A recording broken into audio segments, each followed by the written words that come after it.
My name's Alex Belfield, and for the next hour, we're talking to a man who has had number ones around the world. He's sold millions of albums in the last 50 years, and I'm delighted to be talking to Roger Whittaker. Thank you so much for joining me. Hi, Alex. How are you doing? I'm really well, and all the better for seeing you, because when I hear your songs, it makes me want to smile. Why is that?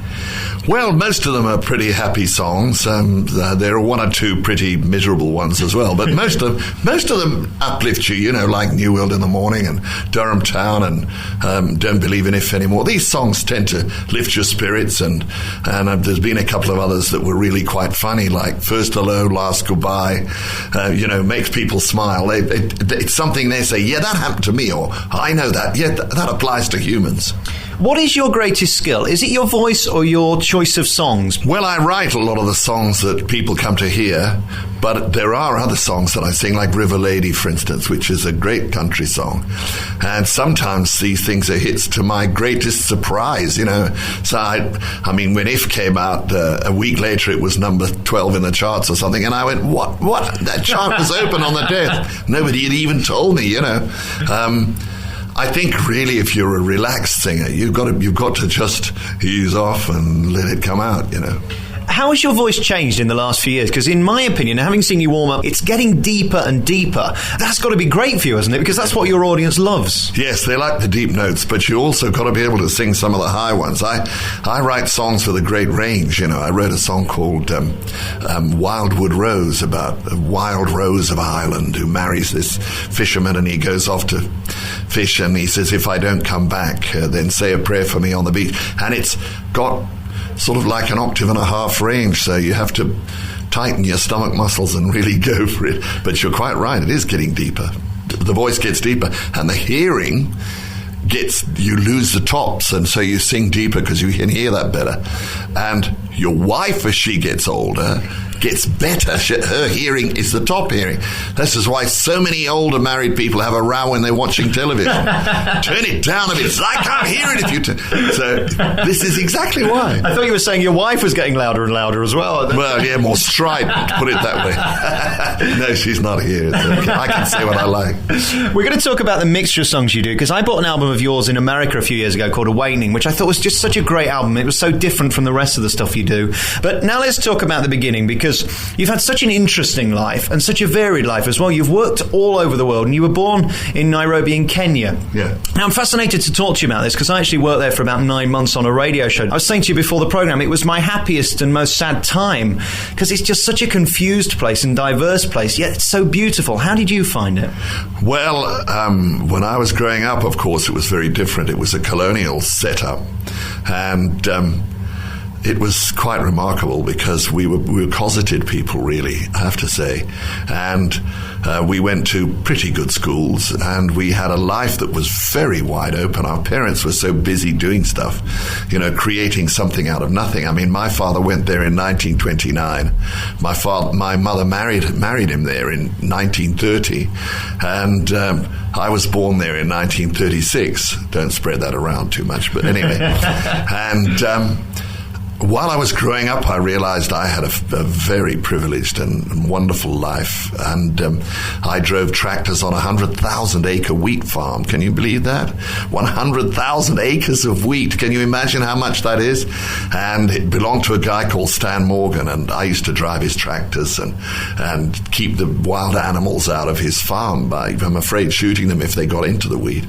And we lived on zebra and wildebeest and Congoni, and we had the dogs ate what we didn't eat, and it was a really, as you say, a happy but very dangerous time. I'd come home at night with ticks up to my knees, black. My legs would be black with ticks, off the wild animals that were roaming around. You could walk among a herd of zebras and pat them on the rump, and they wouldn't bother. They didn't see any danger in you, and every night I'd get into this bath of Dettol, and these ticks would die and just come and leave my flesh, and go off.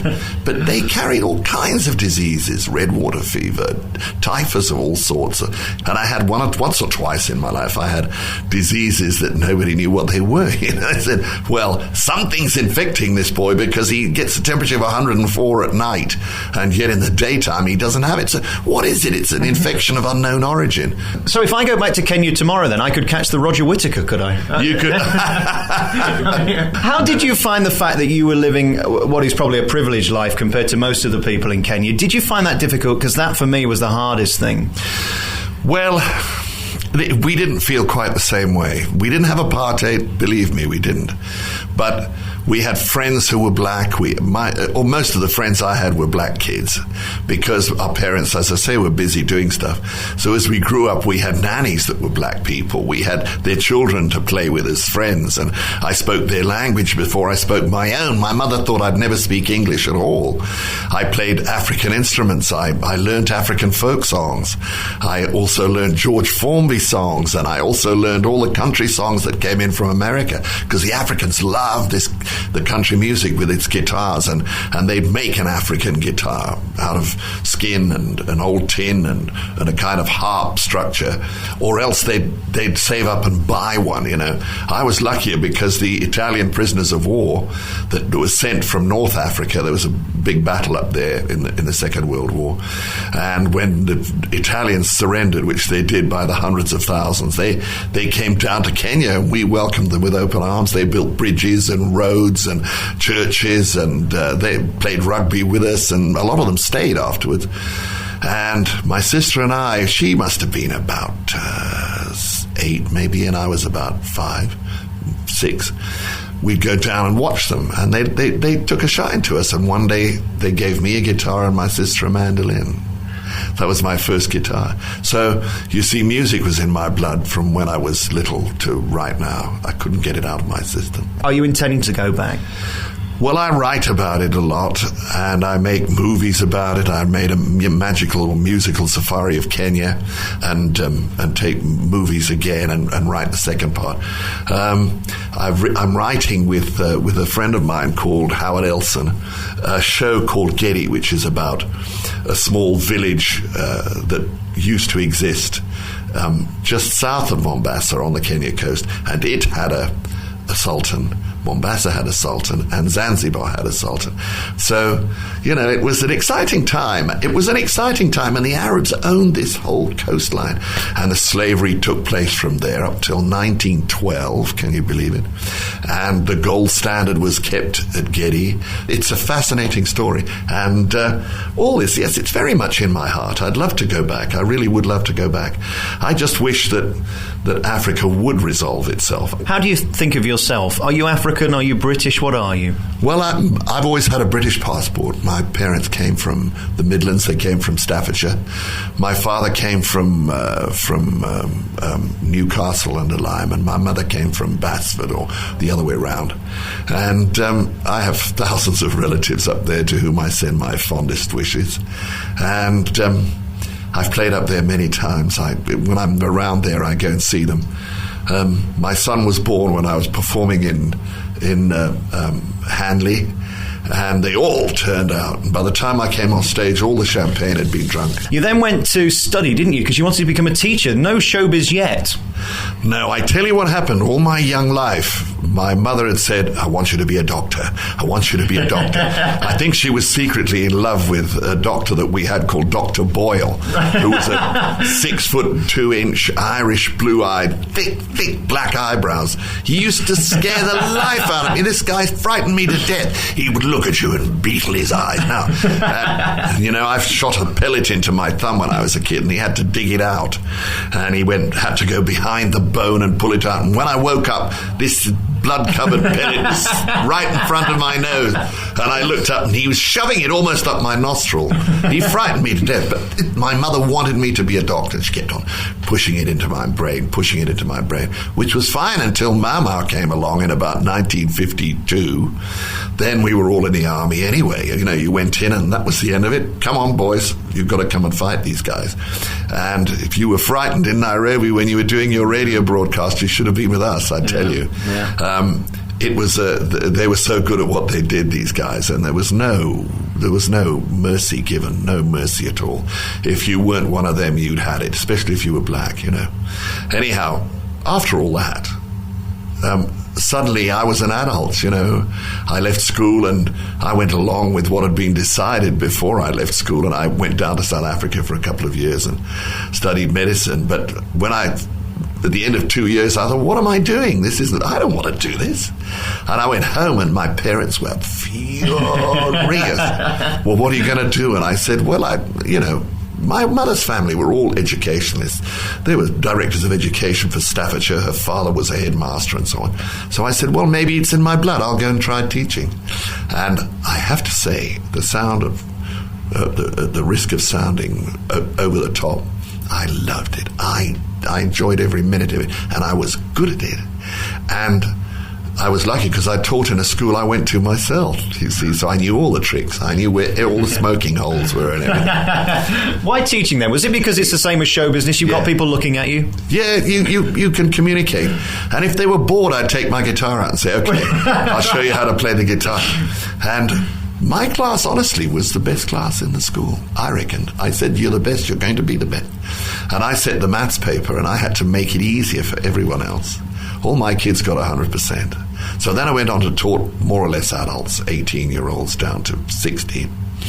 And I loved that. And I said, okay, I'd like to go to a university now in order to learn sciences to teach to adults. And so this is what I did. And I went to Bangor, North Wales. And I got a degree in zoology, but biochemistry was my subject. That's the one I fell in love with. And at that time, of course, biochemistry was an evolving thing, and nobody thought, biochemistry, what's that about? Nobody knew. People were just studying DNA and finding out what made cells tick and so on. And it was all new stuff that was being pushed into our brains. And eventually I fell in love with it, and I did very well with it. And they offered me a post researching there, and I had a professor called Charles Evans, and he said, stay in research with us, stay and do and get, maybe even you'll get a doctorate if you're lucky. I said, I'd love to do that, but I want to get the singing business out of my system, so I'll just go off for a year and then I'll come back. He said, I tell you what, I'll give you 10 years. If in 10 years you're finished with it, come back and you can carry on. Which was very generous of him because, of course, I didn't go back. 43 years later now, I realise that I never would. You mentioned in 1956 you did national service, and you were 20 when you did that. Did it change you forever? Did it give you a new perspective on life? Because it must have been tortuous. It was the most wonderful period of my life. It really was.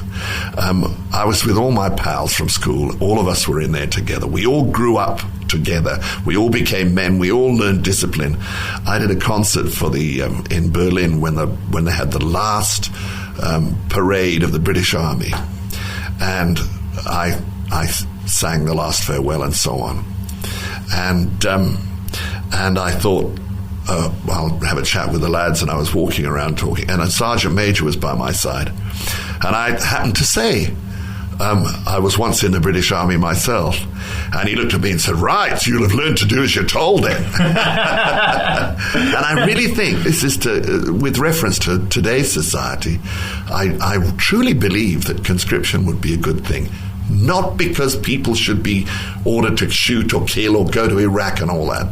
The discipline that the army gives you, the actual camaraderie, the friends you make, the fact that everybody relies on you to stay alive is so important to young people. I think it's a disaster that they don't have the privilege of going through it just for 6 months, You'd come out of there a different person, a totally different person. You'd look at your family differently. You wouldn't fight with your pa anymore, You'd be able to see his point of view, or if you didn't, you'd shut your mouth, We're here today with Roger Whittaker for an exclusive hour-long programme. We're going to take a piece of music now that internationally has been your big success. We're going to go back and talk about how you started in a moment from now in your work in Ireland, which really set you up for this huge career. Yeah. But you've had so much success around the world, particularly in America, which is very rare. What was your biggest hit over there then? Well, I went to Rio in '69, and I met people who were later to be really good friends, like James Last and the guy that wrote The Pink Panther, who was with RCA, all these people. I went with Malcolm Roberts was singing for England, and I was singing for Kenya, And I had a new song called New World in the Morning, and I just had a number one in France with Mexican Whistler. And I got there, and I was sitting there on my stool, and I sang. There was about an 80-piece orchestra, whatever it was. And they played New World in the Morning beautifully. They'd been practicing it for weeks, and I just sat there and sang it. It was wonderful. Then they said, what else are you going to do? And I had nothing else. And I thought, oh, this is interesting. So I just had an idea, and I said, no, I don't need anybody but the percussion players. So the percussion players stayed behind, and I did Mexican Whistler. 2 little run-throughs, and they had it perfectly. And I'm not lying to you, it was the hit of the whole 3-week festival. All the taxi drivers remembered, out of all the singers, you the Whistler. And I said, yeah, me. And they went, oh, very. And 4 versions came out, all by somebody else. Right. Yeah, well, 4 different guys that had written it, you know.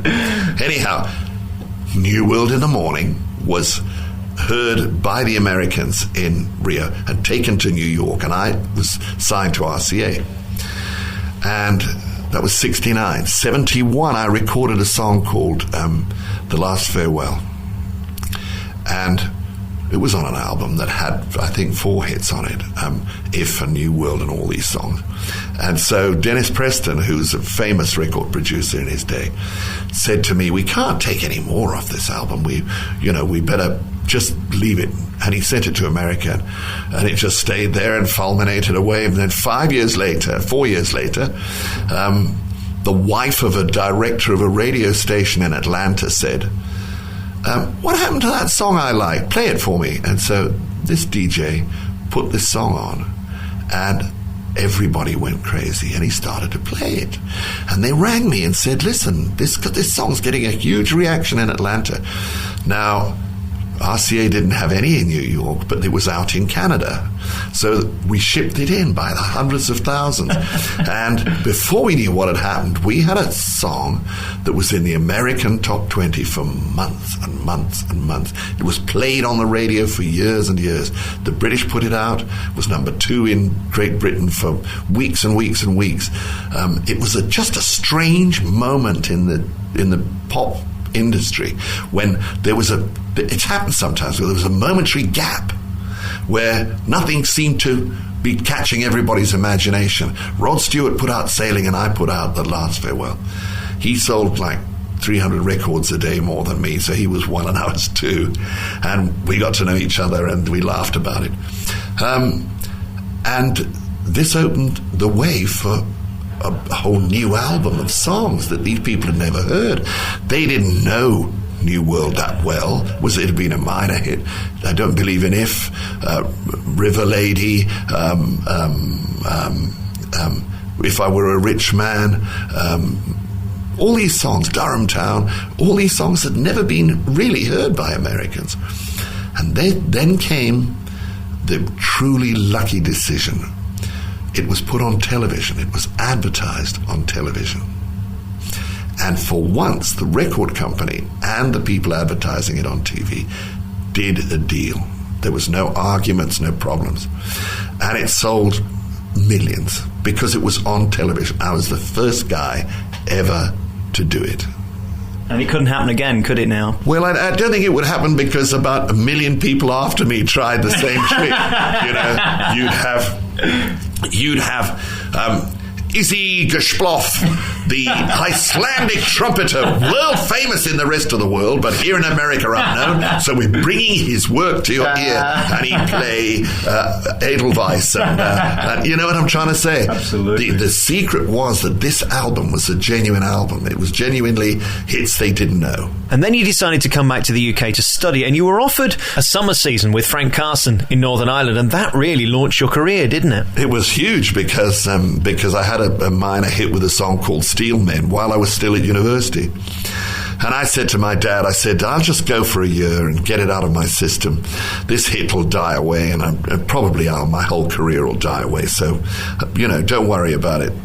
And they said, oh, okay. So I went into summer season with a fella called Billy Livingston and another guy called Frank Carson and a whole lot of Irish stars, and I was singing Scarlet Ribbons and so on.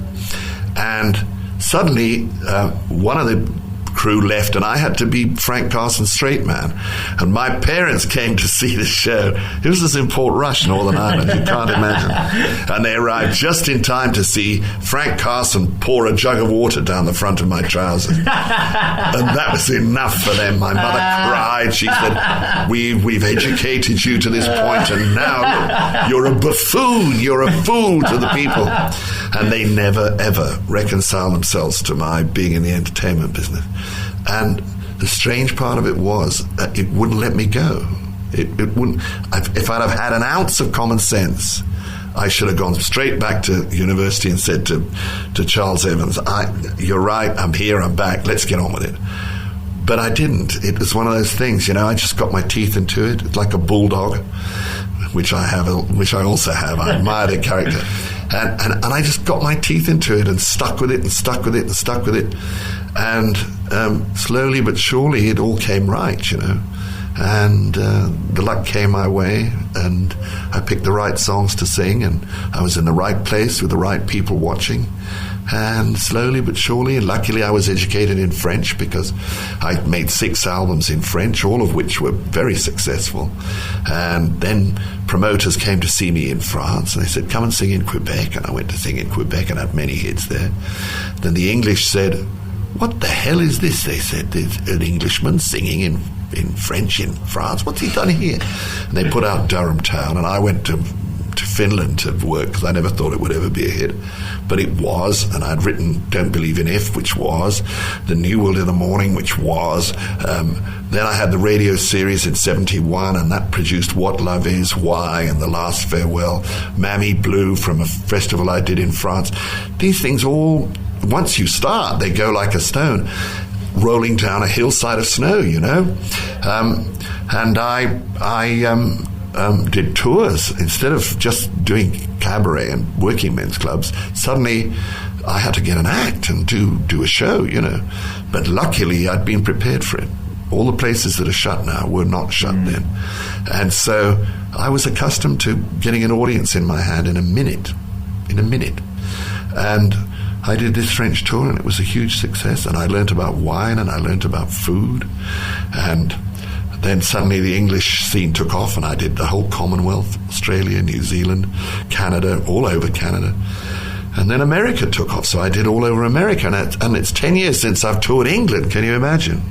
So help me with this then. When you were that child in the field, in the tractor, in Kenya, did you think you were going to be a star then? When did you know that Roger Whittaker was going to be known by everybody virtually in the world?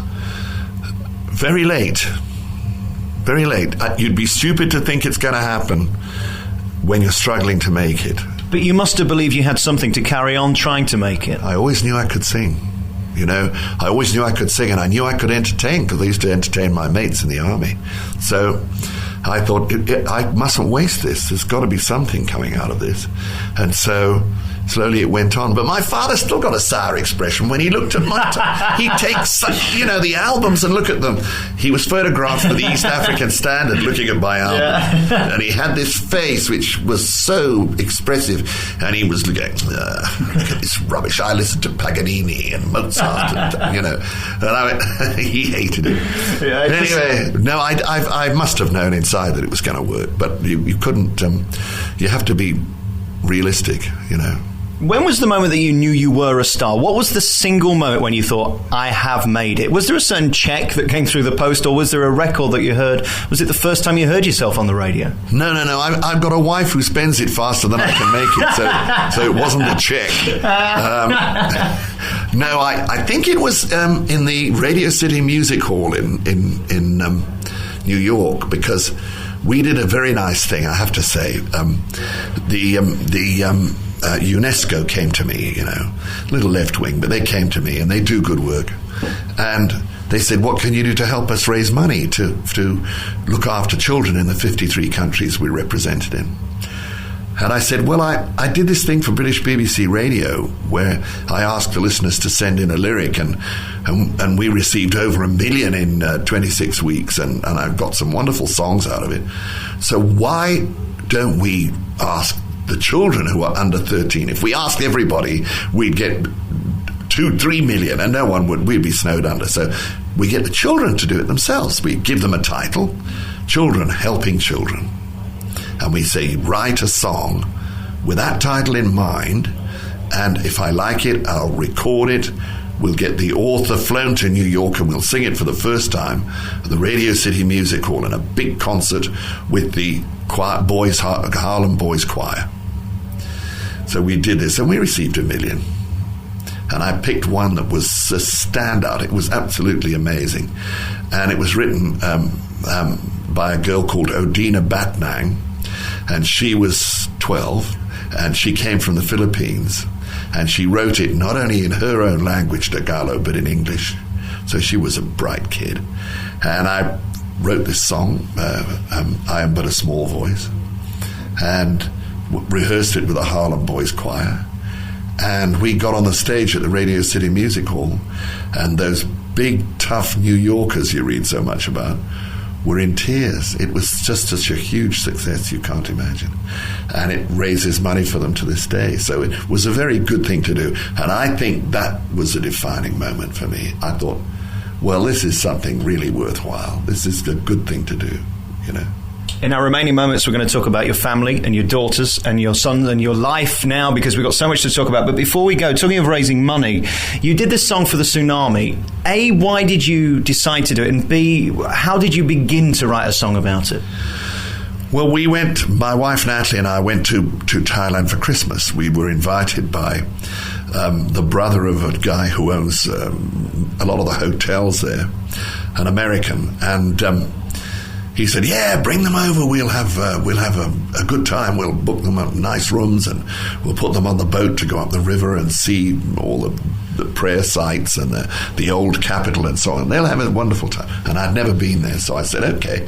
So I told the children they could go and visit each other this particular Christmas, and we set off. And then, of course, on Boxing Day, I was getting over the jet lag, lying in bed, and the phone went, and somebody said, "Put your television on." And I turned the TV on, and that was the end of any holiday. I mean, you couldn't sit there and enjoy yourself. It was before all the amateur video came out, and even that was horrifying enough. But once the amateur video started to come out, and you saw babies being swept out to sea and bodies floating, and it was unbelievable. And it upset us terribly, and it upset Bill Heineke, who owned all the hotels, because he had hotels down in the south, you know. And he lost some of his staff, and he knew them all personally, and it was a disaster. And finally, one day we were out, a few days later, we were on a catamaran, and we were having a bit of a few glasses of champagne and stuff. And a fella came up to me and he said, "Listen, I'm the manager of the Britney Spears of Thailand. Why don't you write her a song?" And I said, "Okay." So I went out and bought a guitar and spent 2 weeks composing this song. Went into the studio, put the track down. She came in, she sang it, and then I brought the track back and sang it in German and in English, and we put it on this album. How difficult was it finding the right words? Because one wrong word could just ruin the mood, couldn't it? You've got to be so careful with these types of songs. I tell you, quite honestly, it was one of the toughest things I've ever done, and I had to decide whether to do it in a minor or a major key. So I did 2 versions. I did one in a major key and one in a minor key, and the minor key was so strong and sad, but good, you know. So this was my decision, but I was working on words till the last minute, you know, beneath or below, and all this stuff going on. And in the end, it was really a lovely thing. You mentioned that they really weren't very supportive of you at all in terms of show business, and I wondered if they ever came round to approving of what you'd achieved in your career, or at least enjoying what you'd achieved in your career. I can tell you a funny story. They did This Is Your Life on me, okay. My sister came over from Belgium or wherever she was with her husband. Guys came from Canada, the United States, Kenya, South Africa, Australia, New Zealand, everywhere. They called my mother and said, "Mrs. Whittaker, we'd like you to come over for This Is Your Life with your son. We'll send you first-class tickets and we'll look after you, and you can stay as long as you like." No. I said, "Well, can we send a crew out to No. Well, can we telephone and interview? No. I'm not becoming part of his advertising schemes, you see. So I said, oh, that was a shame. So finally we got a DVD, or whatever the equivalent is, a videotape. And some friends had it, and they said to my mother and father, Ted, Vi, come round and look at it. They said, no. So what was it? Why were they so... You tell me. I've absolutely no idea. I mean, that must be hard for you to deal with and for you to cope with, because all we want in life is for our mother and father to approve of what we're doing, isn't it? I gave them nothing against my mother and father, but they just were so set against this thing and so disappointed. I think they never really forgave me. They wouldn't accept gifts. They came to see us once or twice, and then finally came on their own and never told us they were here. It's the strangest thing. I mean, I think they just hated the whole idea to such an extent that they couldn't see me enjoying it or profiting from it. They thought it just wasn't worthwhile. Do you think they were petrified of you failing and they just didn't want you to do that, or was that nothing to do with it? I don't think that was anything to do with it. I think they would have welcomed me crawling home on my tummy, to be honest. When I got married, they came over in the aeroplane and they walked through, and I think they were expecting me to marry some floozy, some tart from Brighton or somewhere. And when they met Natalie, they were so shocked. They really rather liked her, which upset them terribly. Has that affected your relationship with your children? Because you must want to not make the same mistake and make them feel bad about what they're doing, presumably. Well, I love my kids to death. We had our 40th wedding anniversary last August, and they gave such a lovely speech. All 5 of them stood there. I have to say, tears running down my face. They are really magnificent children. Well, they're adults now and getting on with their lives. At this point in your career now, is that your greatest achievement, that you've made 5 people that have gone on to be 5 successful people? Yes, it's having a family that you're proud of is the most important thing in your life, and that's why it's a little upsetting that Mum and Dad weren't proud of me. But you've just got to get on and live the life you're destined to live, and this voice has followed me throughout my life, and we've seen through all the tough times and the easy times, and we've had a fantastic life, I have to say. You retired 5 years ago, yet you're back doing your shows again, you're back releasing CDs, you're working harder than ever. Why? Why did you decide to come back? Well, Nats is Irish, you see, which means no 2 days are the same. And we went to Ireland on our honeymoon, and we both fell in love with it totally. Me from working there and going there on honeymoon, and she from being born in London but being Irish. And we went to meet all her relatives, and we made a deal. I said, when I slow down a bit, we'll come and live in Ireland. So in 2001, I'd had the flu for 5 solid weeks. And I came to Vienna, and there were 10,000 people there.